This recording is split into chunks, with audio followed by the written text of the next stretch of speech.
বন্ধুরা, এই বৃদ্ধ লোকটা অনেক কষ্ট করে তার স্ত্রীর সাথে ছোট ছোট কাঠের পুতুল বানাতো। সেই পুতুলগুলোর একটা বিশেষত্ব ছিল যে পুতুলগুলোর ওপর গরম চা ঢাললে সেই পুতুলগুলোর রং পাল্টে যেত।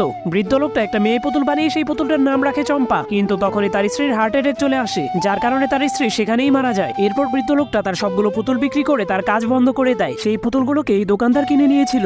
সে তার কাস্টমারকে দেখাচ্ছিল যে এই পুতুলগুলোর ওপর গরম চা দিলে পুতুলগুলোর রং পাল্টে যায়। এটা দেখার পর সবগুলো কাস্টমার অনেক খুশি হয়, কিন্তু দোকানদার একটি পুতুলের ওপর চা ঢালে না। সেই পুতুলটার নাম ছিল হেনরি। তখনই একটা মেয়ে হেনরির ওপর চা ঢালতে চায়, কিন্তু দোকানদার তাকে বলে এই পুতুলের উপর চা ঢেলো না, এই পুতুলের উপর চা ঢাললে এই পুতুলের রং পাল্টায় না। এই পুতুলটা আমার একদমই পছন্দ না, এই পুতুলটাকে আমি ডাস্টবিনে ফেলে দেবো। এরপর রাত হলেই সবগুলো কাঠের পুতুল জীবিত হয়ে যায়। হেনরি অনেক দুষ্ট ছিল, সে সবগুলো পুতুলকে অনেক বিরক্ত করত।